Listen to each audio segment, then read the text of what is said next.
Hey everyone, my name's Jesse. Be playing a song for y'all. This is called Soldier Coming Home. I got to write it with some guys out in Nashville, Richard Casper, Martin McDaniel, and Adam Fears. So they helped me put my story into a song. It's Soldier Coming Home.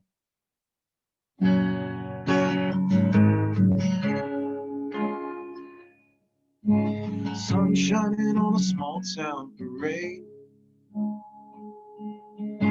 celebrating me coming home today. Told a couple stories for the evening news. Shook a few hands, got a few thank you.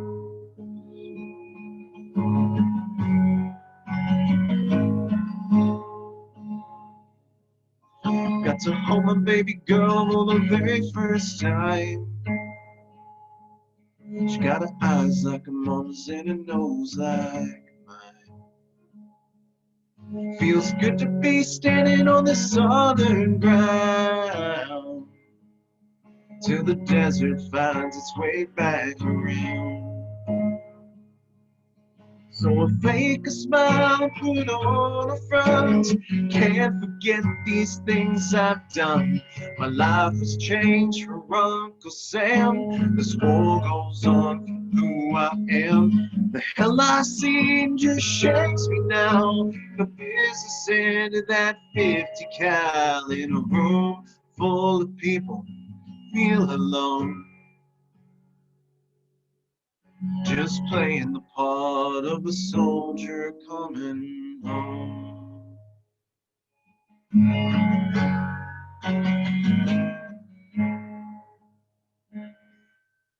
I'm not the man I used to be, but this guy in the mirror still looks like me. It's hard to act like things ain't changed, but I'm leading the role in a make-believe game. So I fake a smile, put on a front. Can't forget these things I've done. My life has changed for Uncle Sam. This war goes on, who I am. The hell I see and just shakes me now. The business end at that 50 cal in a room full of people. I feel alone. Just playing the part of a soldier coming home.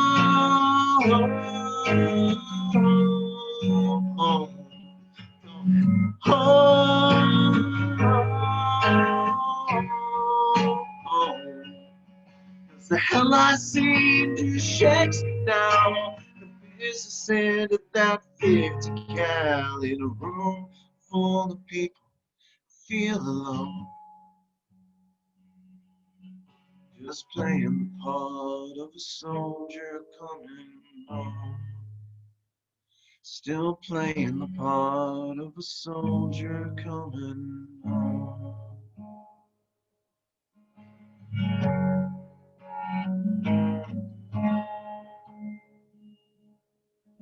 Sun shining on a small town parade, celebrating me coming home today. All right, thanks everyone. It can be, or my music can be found on Courier or Music Courier on Facebook. Yeah, I hope you like what you heard. I'll let Paul take it over.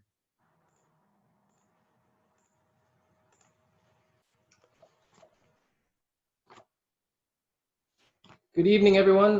My name is Paul Moriarty. I'm the current chapter president of Milwaukee Chapter Veterans for Peace, Chapter 102. And it's really amazing. It's been quite an adventure for us to try to put this event on over Zoom. You just heard Jason Moon and Jesse Freeward that brought us into the evening. They're two very talented Iraq War veterans, and we'll say more about them later. They'll play again in a little bit. This is our 14th annual observance of Armistice Day. It's the first time we have attempted it on Zoom. We usually open the program with a 21 flower salute. And since we can't do that this year, I have a short video of it, and I want to thank Susan Ruggles for putting this together for us. So let me share my screen.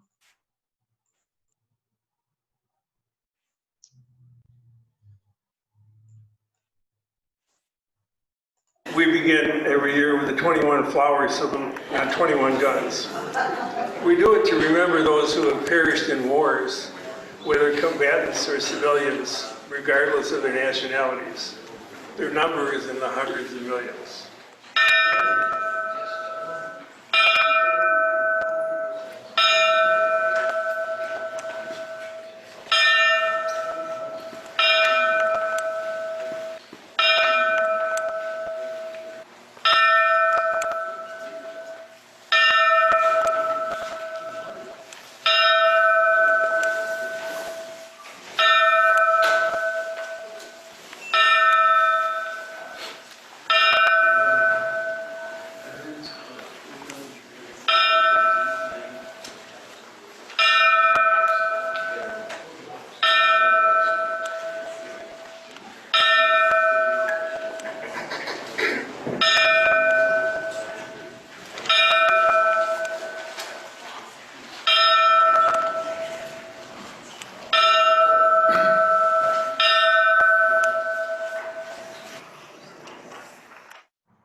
So again, welcome everyone from around the country. And thank you to all of our co-sponsors and everyone who shared this event with others. I'll be posting all of our co-sponsors in the chat.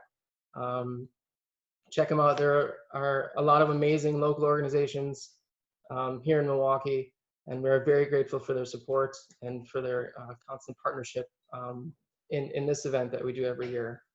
And it's my pleasure to do a few opening remarks before we get to our first speakers.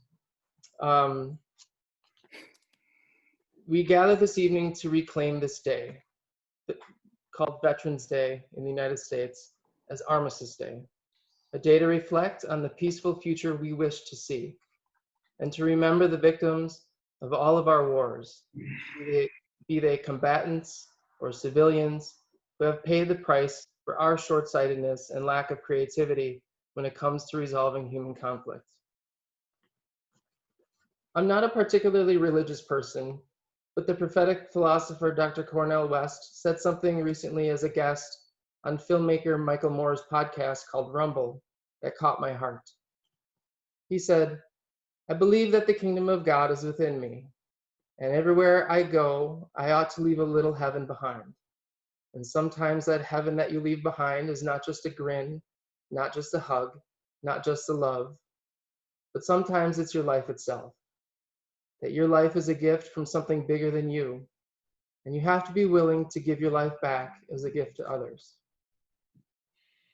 What we witnessed and participated in this year, as much as we've been able, has been a mass giving of ourselves to each other. A huge majority of people are willing to give themselves to the causes that will make life better for us all. Black Lives Matter, the environmental movement, the movement for healthcare for all, the LGBTQ movement, the movement to end war, those working for the dignity of immigrants and refugees. No human is illegal, and no human is of less worth than another. And we have it within our ability to realize this as an actual experience. Armistice Day calls us to acknowledge what we are collectively experiencing and the importance of this moment. As our great Wisconsin Senator Gaylord Nelson said in a speech the day before the first Earth Day, he said, "Our goal is to create an environment of decency, quality, and mutual respect for all human beings and all other living creatures, an environment without ugliness, without ghettos, without poverty, without discrimination, without hunger, and without war." Today, Armistice Day, was set aside to remember that we have the capacity to create a more just future if we are flexible and creative enough. Gaylord Nelson said it was not a matter of if we could do it, but if we had the will to do it. And I see this will to make life better all around me. I am proud of Milwaukee these past few months. Even though so many suffer, we here continue to give of ourselves for the benefit of our community. We have responded with love and care for each other, despite the hateful rhetoric and attempts to divide us from the current American administration. This year has been frightening and disheartening. The isolation has had very detrimental effects on many of us, but it has also been a year of movement building. This year of movements has been built on the sadness of police brutality, the death of George Floyd, and so many before and after him. This year of movements has been built on pushing out of office an administration that brings out the worst in us. This year of movements has been built around the goals of progressive policies that will improve our lives, even of those who are doubtful about them. There is no doubt that the 74 million who voted for Joe Biden is an incredible number, but the 71 million who voted for Donald Trump cannot be ignored. We must have the resilience not to become complacent as a new and familiar government takes power. Remember, Biden is a neoliberal, and we hope he will be the last neoliberal president. We must push for the policies we know will make life better for all of us, including the 71 million who don't quite yet agree. Healthcare for all, an end to wars abroad, livable wages, a divestment from militarized police forces, and redirecting those funds into communities that desire nothing more than to live a life of dignity, independence, and fulfillment. Early in the pandemic, Arundhati Roy, the Indian novelist, journalist, and activist, wrote that the pandemic is a portal. She wrote, "Nothing could be worse than a return to normality. Historically, pandemics have forced humans to break with the past and imagine their world anew. This one is no different. It is a portal, a gateway between one world and the next. We can choose to walk through it, dragging the carcasses of our prejudice and hatred, our avarice, our data banks and dead ideas, our dead rivers and smoky skies behind us. Or we can walk through lightly, with little luggage, ready to imagine another world and ready to fight for it." Our first speaker tonight is Mr. Fred Royal, and he will be introduced by Mark Foreman.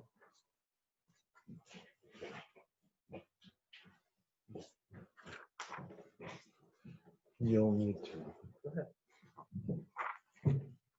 Okay, good evening, everyone. Okay, my name is Mark Foreman. I've been a member of Veterans for Peace since 1990. I am presently the treasurer of our chapter here in Milwaukee, and I'm honored to introduce the speakers that we're going to have tonight. And the first speaker is Fred Royal Jr., has been active in community advocacy throughout his career.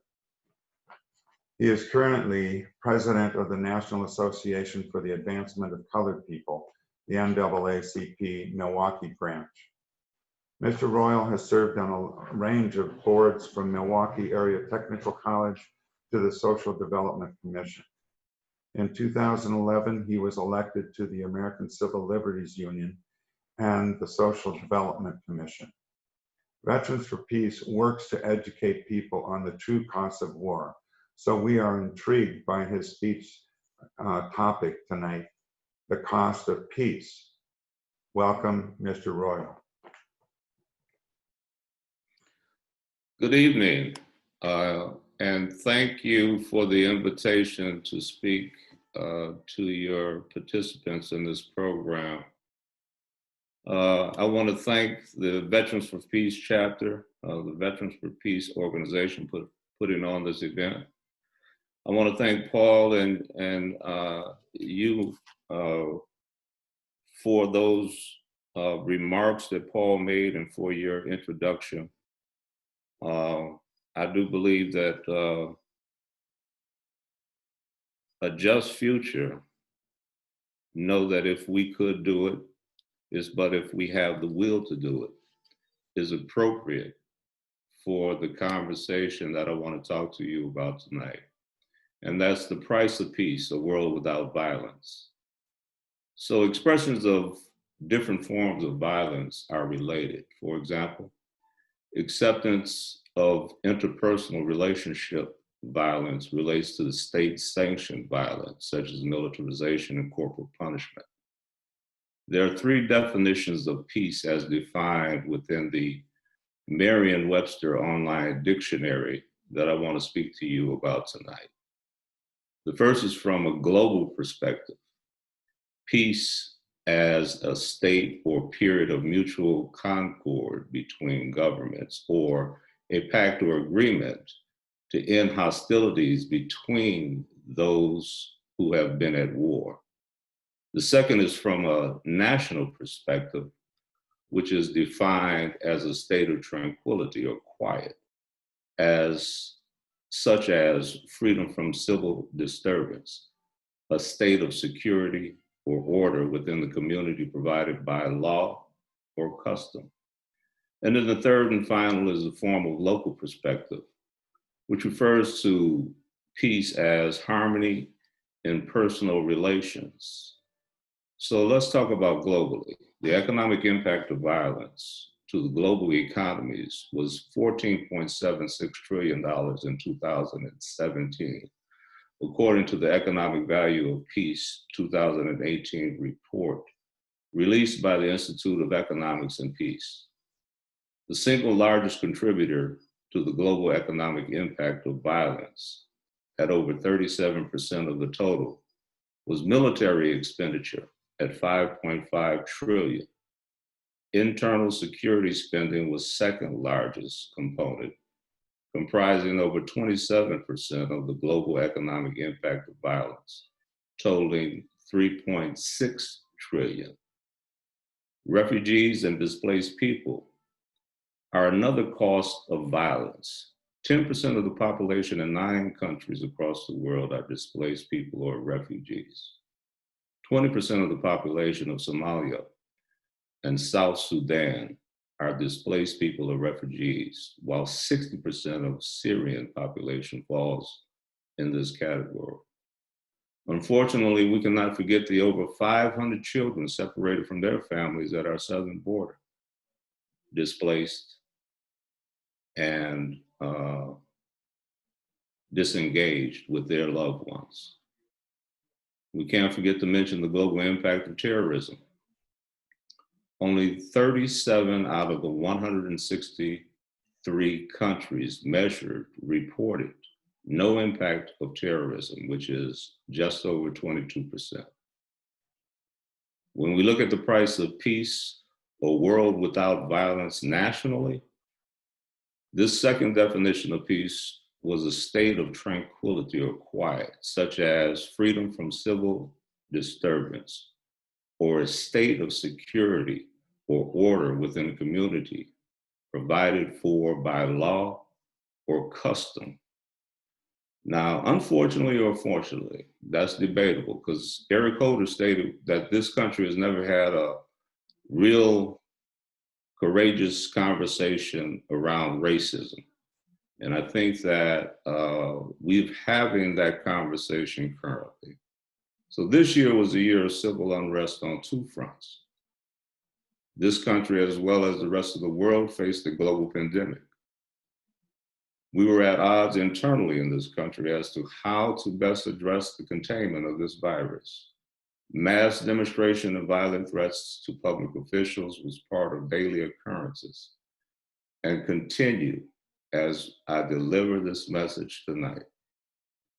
Secondly, this nation erupted when many watched with horror the execution of George Floyd on the national news by a member of the very organization that it was charged with providing the state of security and order.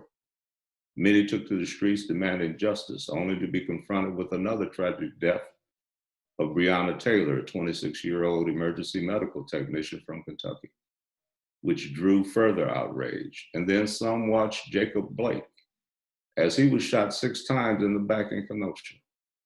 Now, I can't go on without mentioning the many law enforcement officers who have been shot or killed in the line of duty since these occurrences, all part of the cost of violence. Alexandria Ocasio-Cortez caused a firestorm when she stated that there might be a correlation between the increase in violence and crime in New York due to the increase in poverty because of this pandemic. Concurrently, evidence would suggest that individuals in poverty are more likely to be victims of crime and more likely to commit a crime. This leads me to the final definition of harmony in personal relations, the final definition of peace, harmony in personal relations. This pandemic that we collectively facing in the city of Milwaukee has shown some stark disparities that Dr. Mark Levine, Professor Emeritus and founding director with the University of Wisconsin-Milwaukee Center for Economic Development, has highlighted in many case studies on the state of Black Milwaukee. This city has continuously allowed poverty to exceed 34% among African Americans community for over 40 years. The high unemployment rate among African American males has been well above 35% for 40 years. The high rates of Black male incarceration due to criminogenic behavior to offset poverty and the lack of opportunity has been well documented. The high income gaps between African Americans and European Americans is well established in this community. The low graduation attainment rates, the low home ownership rates, the high infant mortality rates, just to name a few of the indices highlighted in Dr. Levine's studies. The number have shown that violence this year is on a rapid rise in the city of Milwaukee among African Americans. Fatal and non-fatal shootings have increased this year. So I will leave you with the statement that I started with in my opening remarks. Expressions of different forms of violence are related. Our challenge is to express the different forms of peace we choose to exhibit in pursuit of a world without violence. So I thank you for this opportunity, and those would conclude my remarks, unless we have any questions.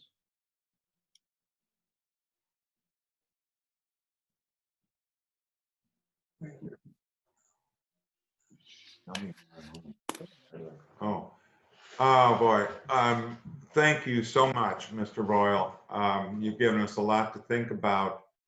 The systemic racism in America is being the rock that's been hiding it so much for so long has really been exposed in this past year. And now with the pandemic, you're absolutely right. The cost of violence is going to be unsustainable, for one thing, whereas the cost of peace, it just gives our society so much to look forward to. So we all have to work very hard at peace as opposed to working hard at building more machines to kill each other. Thank you very much, Mr. Royal. Now I want to introduce Jesse Fruard again. Let's see if he's here. He's here. Okay. I've known Jesse for about 3 years now, I think it is. And in that time, he's gotten married to his wife, Katie. And he and Katie wanted to write a song about my experience in Vietnam. And so I spent a good couple of hours telling them my story of what happened to me when I was in Vietnam. I was a Navy corpsman with the 3rd Battalion, 5th Marines, and I was wounded very severely after only being there for 5 weeks and laid on a mountain for 5 days before a helicopter could get me and take me to a field hospital. So they were intrigued by my story, and they've written a song. which he and Katie are going to share with us tonight.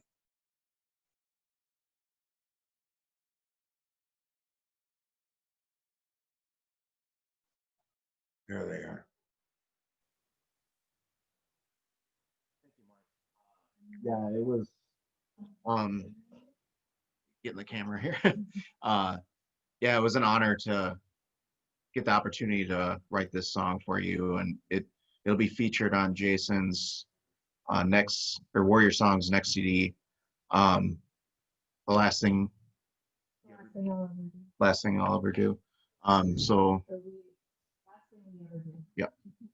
So this is Mark's song.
Yeah, I'm sorry, guys. Looks like we got a lot of comments, like it wasn't coming through properly. Yeah, Sorry about that. Hey, Jesse, Yeah, if you guys want, I can share a secret link to the demo in the Okay. link. So, because Katie has such an amazing voice, it was the Zoom compression fighting against your guitar. yeah. So it Okay. kept swinging back and forth. So, Okay. but I want your guys' permission, and I'd need Mark's permission. Or we have the morning blend if we want to save the demo. We recorded that this morning, so either one would be fine. I have it ready. It's up to you, just so that if everybody wanted to hear that beautiful song that Jesse and Katie just performed, I Okay. can put it up right now. Jason, please do that. Okay, that's kind of what I felt. So you guys, Okay. if everybody could just stop posting stuff for a second, so that this could kind of get permanently burned in there for a second. This won't be up for long. This is a demo. We usually don't share these. I'll tag it so everyone knows. All right. Now I'm going to stop talking. Combat Engineers, SE on. Thanks, Jason.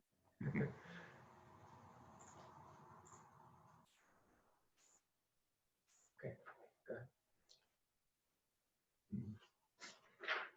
You're on there. What, are they gonna start? I'm just gonna play the demo. Yeah, Oh, he's gonna play the demo. Jason, is the sound on? Yeah, everybody just be quiet. If you give me the floor, I think I can fix it, but you got to give me permission. It's not my rodeo. Okay, just so it doesn't take more than a minute. Well, it's already up. Then it's already up. All you got to do is look in the notes, and everyone can do it on their own individual time, or I can play it for you right now. Play it, please. Okay, I didn't get. I'm an E4 mark. E4. That's me. You needed to do it. I know, I'm doing it. Everyone, shut up. Can you hear that? Not very well. All right, then I won't do it. Then. Okay, sorry. But it's in the links, Thanks so for, everyone can listen at their own leisure. Sorry. yeah. Okay. Now I'm gonna hand it back to Paul Moriarty.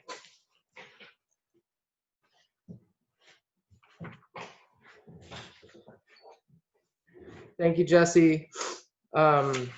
This is just a real quick pitch that I wanted to put in here. If any of you are veterans, if any of you have interest in becoming associate members of Veterans for Peace, please go to the Veterans for Peace website.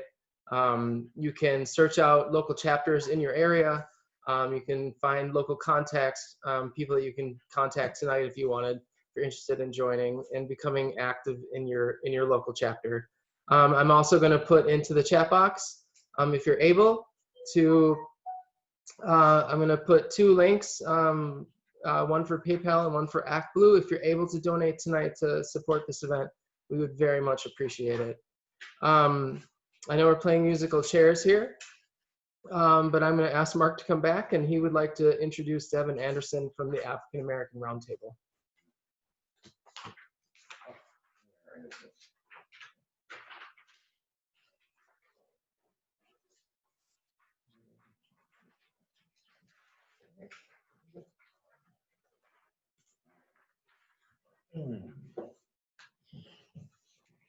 Okay, sorry about that. Okay, our chapter has supported the work this year of the African American Roundtable here in Milwaukee, a coalition led by and serving the African American community in Milwaukee. We have joined the roundtable in calling for reallocating some of our city and county tax dollars that now go to law enforcement, moving it toward programs that support community housing, healthcare, mental health, and other pressing needs. Devin Anderson is the roundtable's lead organizer. We have asked him to spend a few minutes telling us about what they do and the work that they do. So, Devin, take it away when you can. Hey, thanks so much, Mark. It has been obviously super great and gratifying to get to meet you and to speak for the local chapter of Veterans for Peace. Thank you for supporting our work. I think Paul really did a great job of laying out the conditions we're living through. I'm reminded and I'm grateful every day I wake up that I survived COVID, and my whole family did as well, because close to 240,000 families have been affected in the highest degree, losing folks from it. I'm reminded every day how lucky I am to have life, and not be shot and killed at the hands of the state and police. As we've seen this year, so many people, Black people, from George Floyd, Breonna Taylor, Tony McDade, all lose their lives at the hands of the police. Our campaign here in Milwaukee is focused on what is possible, right? When we prioritize peace, I think Paul said, what is possible when we prioritize people? What is possible when we change our relationships with institutions that don't serve or protect us? That's the case for too many Black people. Their interactions with the police have cost them their lives. In the city of Milwaukee, 46% of our budget is going to the police. And for folks calling in, I've seen folks from Seattle and other places, a large portion of your budgets are going there too. COVID-19 is a crisis. And it's not going to be solved through police. It's not going to be solved through militarization. It's not going to be solved through violence. It's going to be solved with everybody coming together, with everybody prioritizing protecting their neighbor and themselves. So this year, in an uncommon year, our ask was $75 million to be divested from police and put into public health to fight this pandemic, and $25 million into housing to support people who potentially and who are getting evicted because of the impacts of it. We make that investment because we know our community needs these things. And we know our community's relationship with the police could cost them their lives. We're asking for these things because we believe something else is possible. We believe you do not have to solve all conflict within our communities, within our neighborhoods, through violence, in a violent system. But we believe something else is possible, that when people's needs are met, when folks have access to the material things you need to live, crime will go down. And this year, right, as the budget cycle is wrapping up here in Milwaukee, we know we didn't want everything we wanted. We didn't get $75 million. But what we're starting to build is an understanding among people that something else is possible. A lot of the work that Paul talked about Veterans for Peace stands up for, is replicated in institutions both abroad and both within our communities. And we have to be able, and we have to be fighting to change those relationships all the time. And that's what we're doing. And so I'm super excited again to be here to talk about the work. This year we only got about $2 million divested from police, but we've hosted more sessions. We've talked about what is possible, what we're building, the world we want to see. Those are the questions we have to ask. Robin Kelly, the great scholar, in his book Freedom Dream, says we shouldn't judge social movements based on if they achieve all the things they set out to do, but the vision they're casting.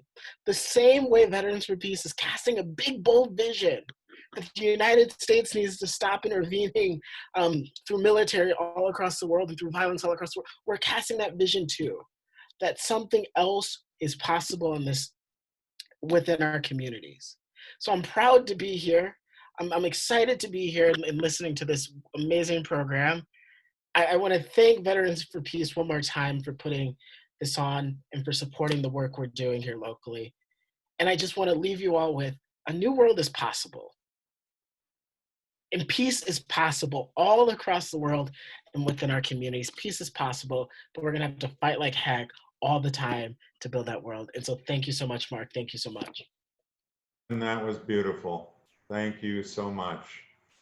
And I want everybody out there listening today to know that Veterans for Peace Chapter 102 here in Milwaukee believe in the roundtable, the African American roundtable, and what they're trying to do for our city so much.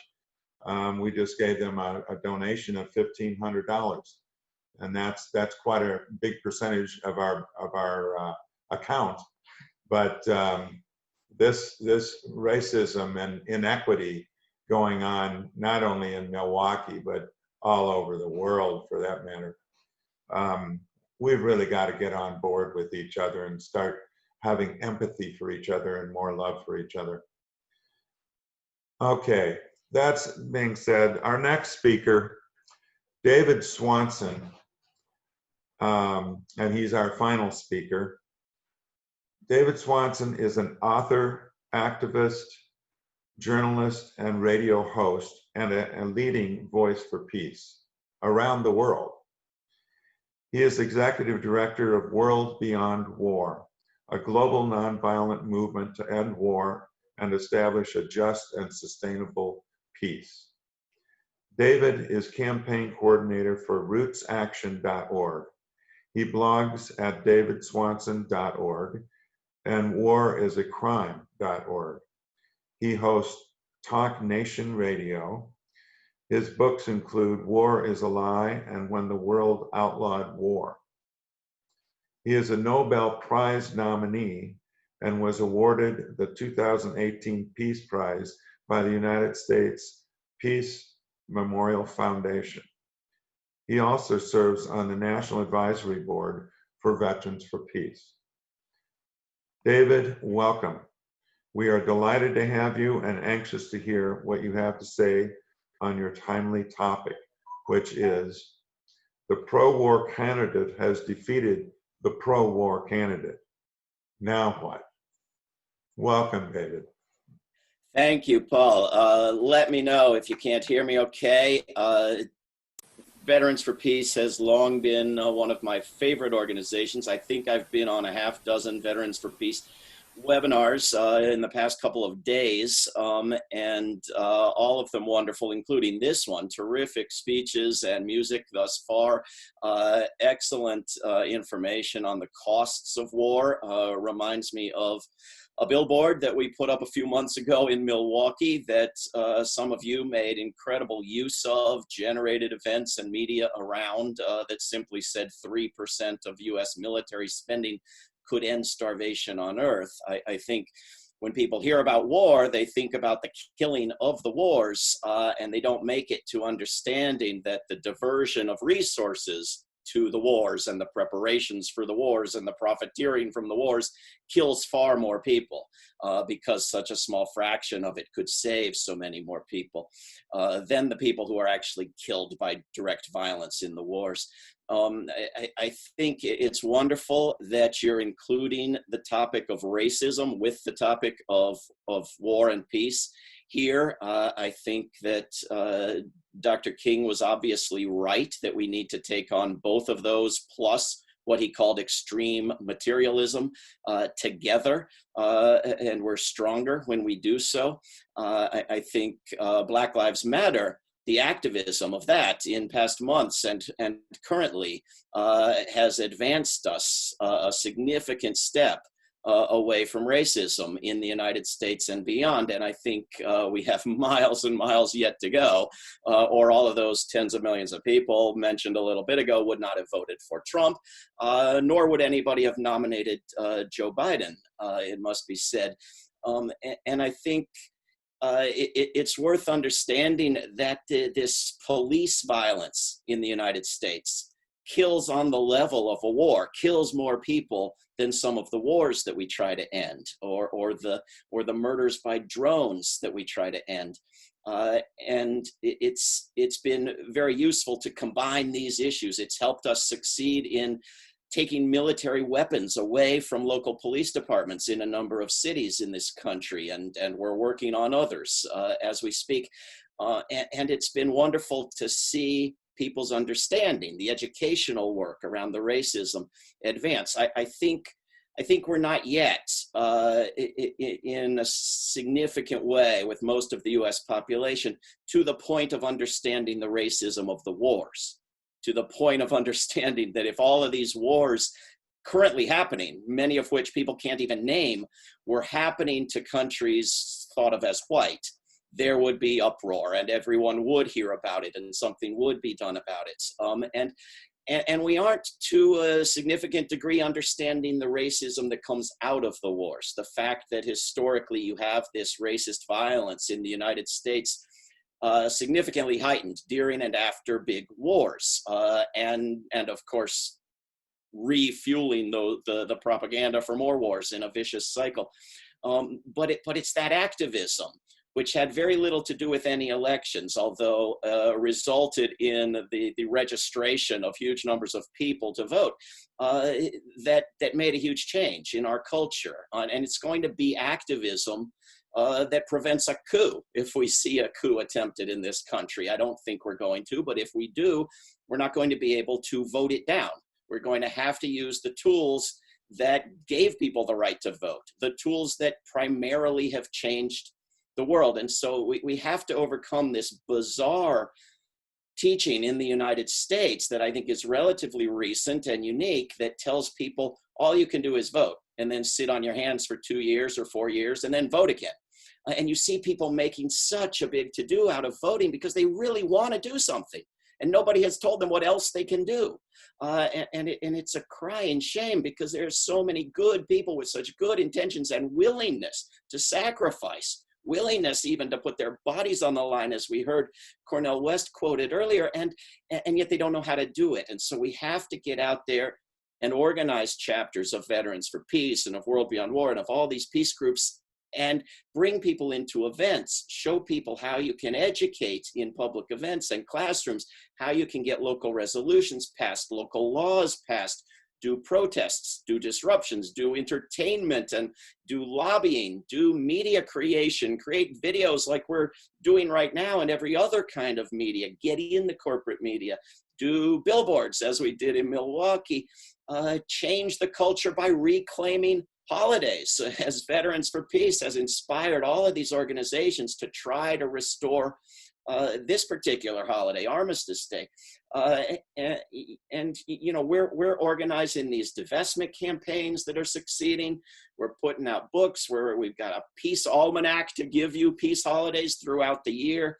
We're making board games. We're doing webinars. I feel like I'm doing 8 webinars a day minimum now. It's, you know, if I say something 3 times, please forgive me. I can't remember which webinar I said it on, but there is so much to be done. It's not just voting. And yet we just dumped, you know, probably $15 billion into an election that should cost us nothing, that our government should pay for. And in a couple of weeks, we're going to have the big Giving Tuesday day of funding good causes. And maybe it'll get $60-70 million, you know, 1,000 times less, millions rather than billions. So our priorities are out of whack, especially when we're talking about elections where foreign policy is virtually absent, right? It's almost not talked about at all, absent from websites, absent from task forces, very little known, not what virtually anybody was voting on. And especially elections where both sides are in large agreement and largely silent agreement on military spending, on weapons sales, on the United States as top weapons dealer to dictatorships and so-called democracies around the world, on bases. Which base would which candidate close? Who knows? None. On drones, on international law, on nuclear weapons, on the secret agencies, on the wars, on the treaties. Large agreement. And especially elections where both presidential candidates have horrendous records on foreign policy, among other things, not identical, and neither one of them without good bits in there, but largely horrendous. And yes, good bits in Trump's, real ones and imaginary ones, right? The largely fictional portrayal of Trump as ending wars and shutting down NATO and taking all the troops out of Europe. I wish that were real. The danger now is the Trump opponents, the people who've opposed Trump for very good reasons, believing they must be supporters of NATO and supporters of foreign bases and supporters of wars, and MSNBC freaking out that Trump might end the war in Afghanistan. Don't we wish?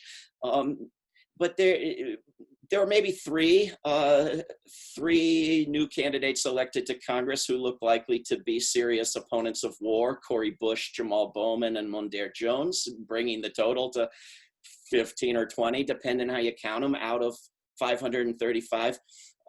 We had last year Congresswoman Barbara Lee and Congressman Pocan announced that they were forming what they called a defense spending reduction caucus. I wish they wouldn't call it defense unless they can prove to me that the militarism has something defensive about it. But what happened to that?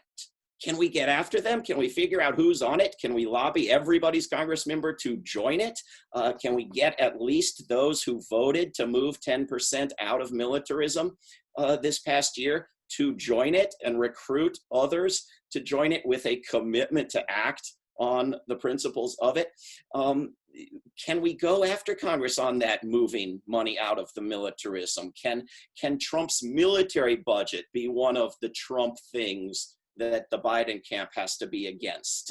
And can we talk with our brothers and sisters who want a serious Green New Deal about the only way it can be done, which is to move money out of the military?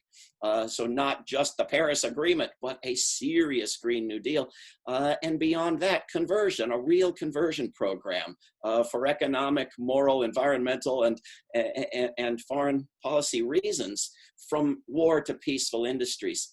Now, among the places where I think we can start with this Congress and with this president-elect, one would be Yemen, right? This, you not only had in Trump, the much trumpeted president who didn't start a new major war, which is a wonderful thing that we have to continue, but also the president who vetoed the ending of a war.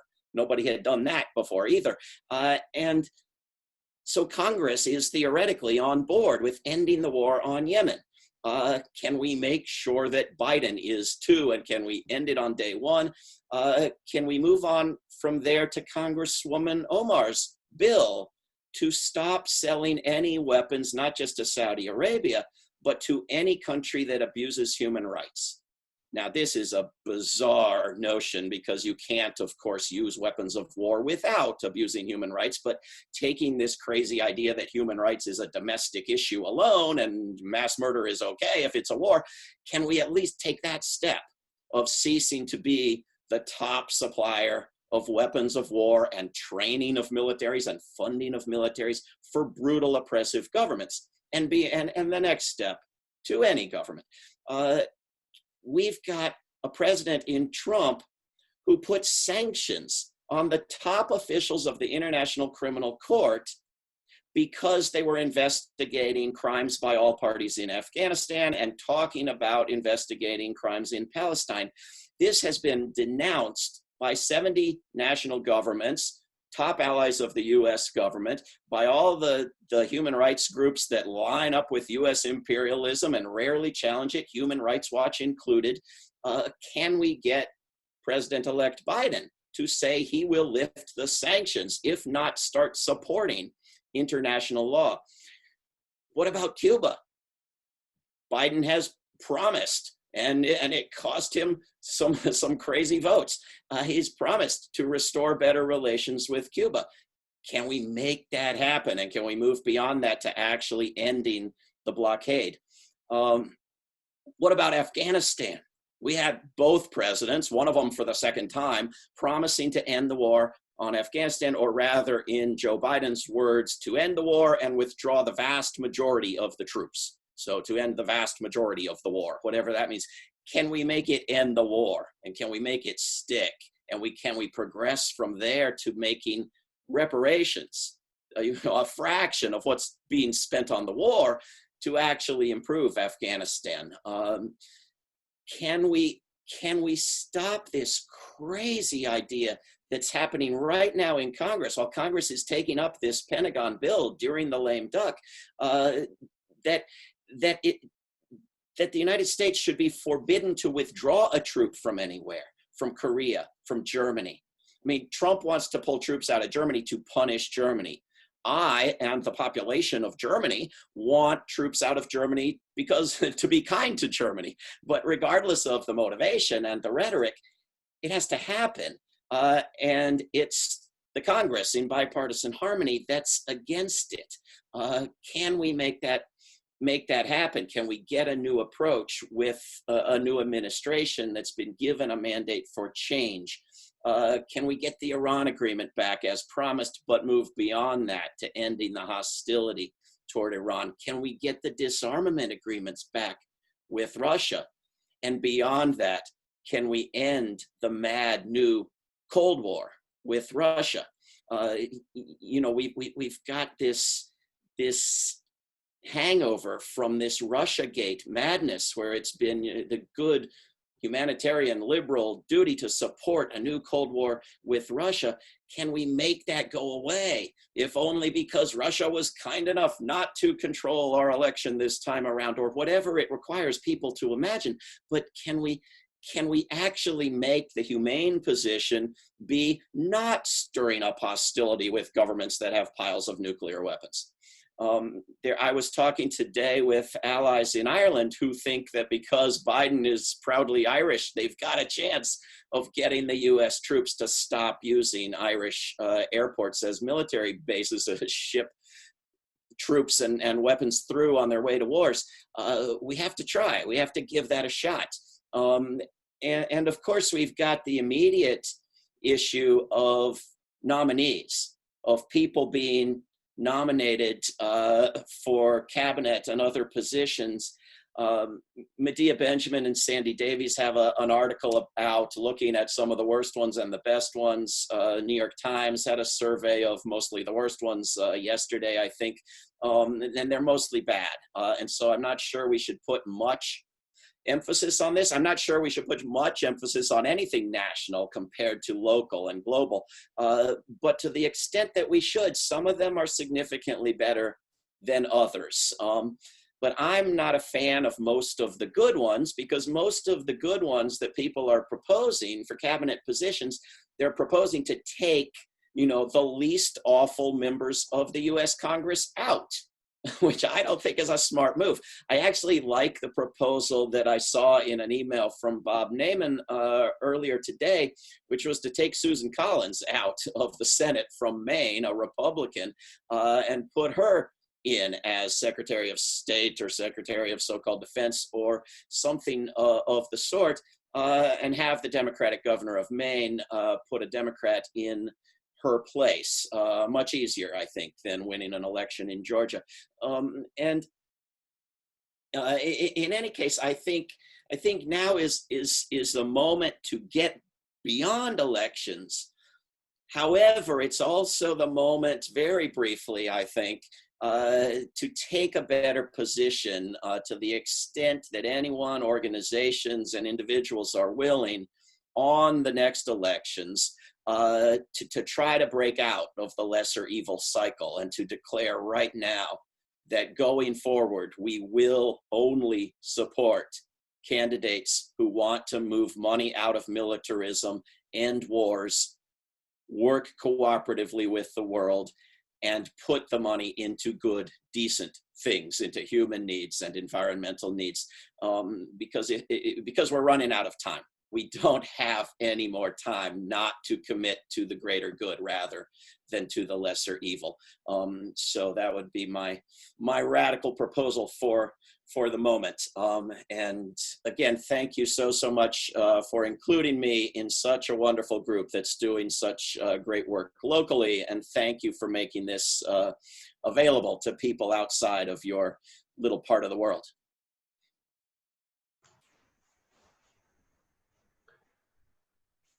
And thank you, David, for being here. We really appreciate it. Glad to. Again, I want to thank all of you for joining us tonight, and to thank our fantastic speakers, Fred Royal, Devin Anderson, David Swanson, and our musicians, Jesse Freeward, and Jason Moon. And we're going to conclude our program in a moment here with Jason. I hope you all leave here tonight, or leave this event tonight, feeling energized, feeling motivated, feeling excited to get up tomorrow morning and continue the work that we all have to do. So before we completely conclude tonight, we wanted to, our brother Jason Moon is going to have a final song for us. And just a word about Jason. He's an Iraq combat veteran, a member of Veterans for Peace who experienced severe PTSD, but fought his way back and now spends his life helping other veterans deal with their trauma through music and arts. And I can say that Jason has positively impacted members of my own family to the point where it's changed their life, and I'm extremely grateful to him. He's an award-winning singer-songwriter and the founder and executive director of Warrior Songs, which helps veterans tell their stories through music. So I'd like to invite Jason to wrap us out, to take us out tonight with a song.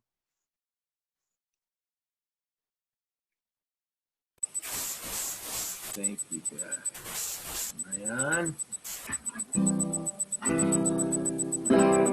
Can you hear me? Somebody say yes. I can't see myself all of a sudden. Yep, we can hear you. Go ahead. Okay. Thank you for those kind words. Some of you in the audience know I'm not always such a great guy, but I try.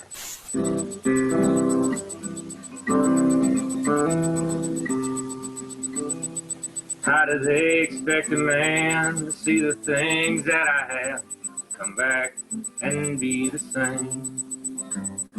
Things I've done that I regret, the things I've seen I won't forget. It's life and so many more. Trying to find my way home. Child inside me, long dead and gone.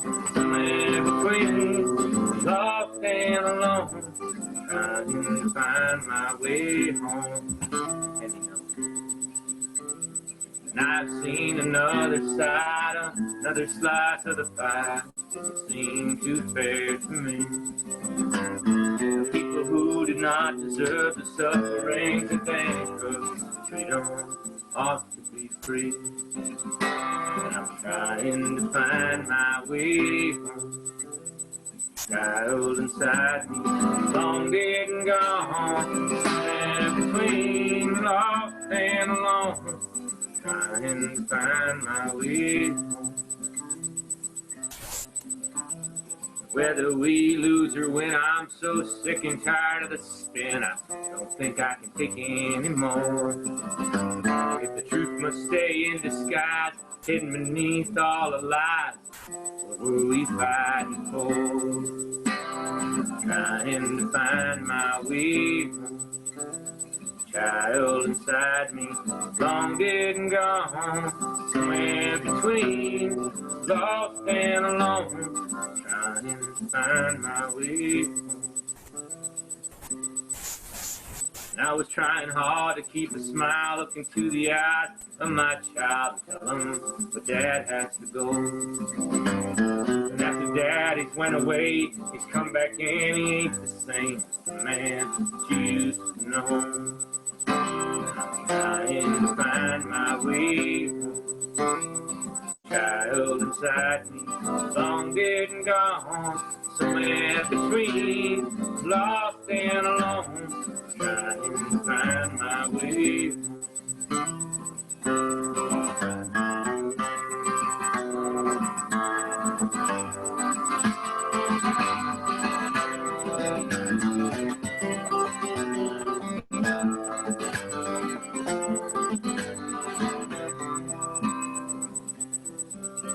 Now I'm sitting here with time to kill, just staring out my windowsill, trying so hard to forget. Time I may forgive myself, but history repeats itself and burdens my soul with regret. I'm trying to find my way home. Child inside me, long dead and gone, somewhere between lost and alone, trying to find my way home. Lately it's occurred to me, no, it's hard to fight an enemy that's inside of your head. I spend my life in between the sleepless nights and the mad dreams. Sometimes I think I'd rather be dead. I'm trying to find my way home. Child inside me, long dead and gone, somewhere between lost and alone, trying to find my way. So how do they expect a man or woman to do the things that I have? Come back and be.